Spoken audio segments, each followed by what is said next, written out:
आदाब नाजरीन, मैं अकोला महाराष्ट्र से डॉक्टर रेहान खान। आज हम शनाख्त करेंगे सिसम प्लस परेरा की बेल की, और इसके मस्कन को भी आप लोग बारीकी से देखिए। चूंकि ये बेल जो है वो अक्सर पहाड़ी इलाकों में ही पाई जाती है या रेतीली जमीन में भी पाई जाती है, इसलिए इसका नाम जो है, खासतौर से इसका जो मराठी नाम है वो पहाड़ बेल रखा गया है। तो ये देखिए, इसके पत्ते कुछ इस किस्म के नजर आते हैं। इनकी शक्ल को गौर से देखिए, चूंकि इसकी जो दूसरी किस्म होती है उसके पत्ते थोड़े से मुख्तलिफ होते हैं, लेकिन फिलहाल आप इसके मस्कन का बारीकी से मुआयना कीजिए, क्योंकि मंतकी मुफरदात के एतबार से मस्कन को भी हमें देखना होता है। तो ये देखिए, इसी के बाजू में और एक बेल भी लगी है जिसे मैं आपको आगे बताऊंगा, लेकिन मस्कन को एक बार देखिए। और ये देखिए इसका पत्ता, और इन पत्तों के अंदर और एक पत्ता पोशीदा है जो कि है वराही कंद जिसे कहते हैं, उसका पत्ता। तो उस पत्ते को भी देख लीजिए आप, और बाकी के पत्तों से उसका मवाजना कीजिए। पाठा इस नाम से इसे संस्कृत वगैरह में जाना जाता है।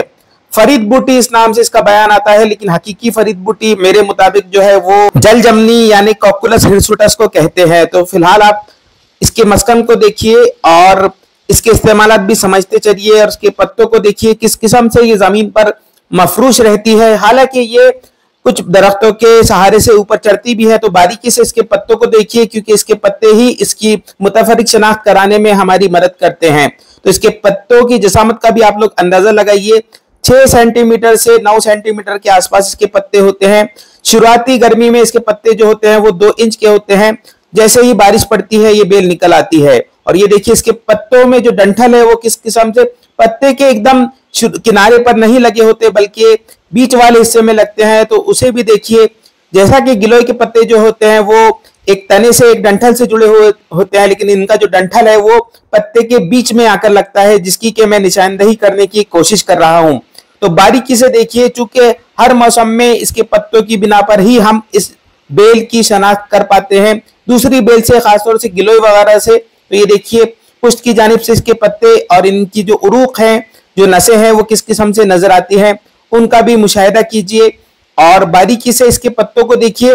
इसकी जो मुख्तलिफ अकसाम है उनका तयन भी इन्हीं पत्तों की बिना पर किया जाता है। तो ये देखिए, वो डंठल जो कि बीच की तरफ लगा हुआ है, और इसका जो पत्ता है वहां पर आपको एक लख्ते नुमा साख्त भी नजर आएगी। इसके अफाल व खवास की मालूमात तो आपके स्क्रीन पर आती रही होगी, और जो मेरा खुद का एक नजरिया है, जो कि एक नतीजा मैंने अखज किया है, वो मालूमात भी आपको अपने स्क्रीन पर नजर आएगी। तो ये देखिए, शुरुआती नए पत्ते कुछ इस किस्म के इसके होते हैं, काफी छोटे होते हैं जसामत में ये, लेकिन जैसे जैसे बारिश का मौसम परवान चढ़ता है तो इस किस्म से ये बड़ी हो जाती है।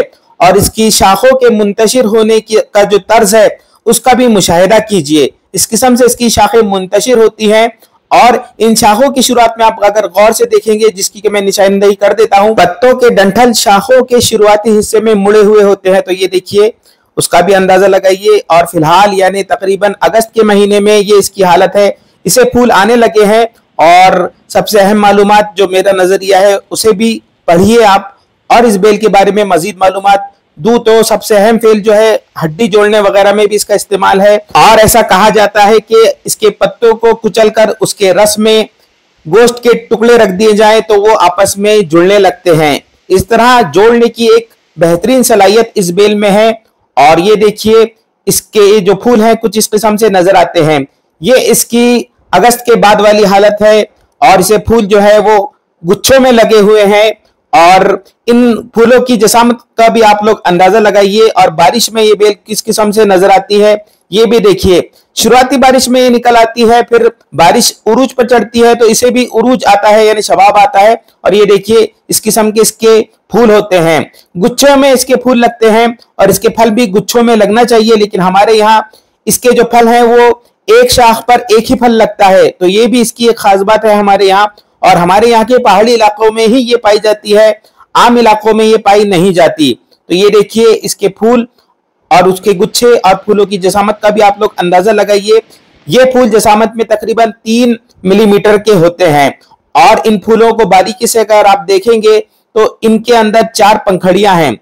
इन पंखड़ियों को भी बारीकी से देखिए, और इसकी जसामत को भी हर एतबार से समझने की कोशिश कीजिए। तो मौसमी एतबार से जब ये फूल फलों में तब्दील हो जाते हैं तो कुछ इस किस्म से नजर आते हैं। इसका फल जो है वो एक किस्म से गिलाफ में लपेटा हुआ सा नजर आता है। तो वो गिलाफ को भी देखिए और फल को भी देखिए, फल के रंग को भी बारीकी से देखिए, तो इस किस्म से इसका फल नजर आता है।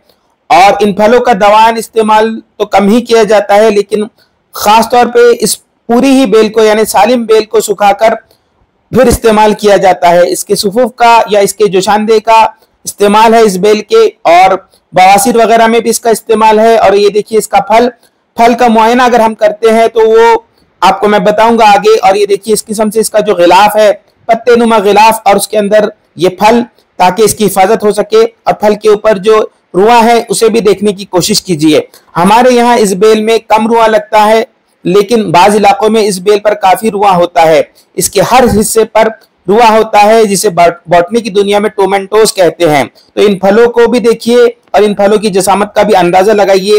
तकरीबन आधे से 1 सेंटीमीटर का ये फल है लंबाई में, और काफी तकरीबन अजगन के फल की तरह ये नजर आता है, लेकिन इसके जो बीज है वो थोड़े अजगन से मुख्तलिफ होते हैं। तो उन बीजों का भी आप लोग अंदाजा लगाइए। फल को कुचलने से कुछ इस किस्म से इसका अंदरूनी हिस्सा होता है, तो इसका जो मग्ज है वो भी देखिए, और इसका जो बीज है, जो कि इसके अंदर मेरे कुचलने पर एक ही बीज निकला है, उसको भी बारीकी से देखिए। इसकी शक्ल भी दिल की तरह है, लिहाजा मंतकी एतबार से ये जो बेल है ये दिल पर काम करती है। और बाकी के अफ़ाल व ख़वास तो आपको ख़ज़ाइनुल अदविया वगैरह में भी मिल जाएंगे, लेकिन हकीकी फरीद बूटी ये नहीं होती। इस बात का ख्याल रखिएगा। खुदा हाफिज।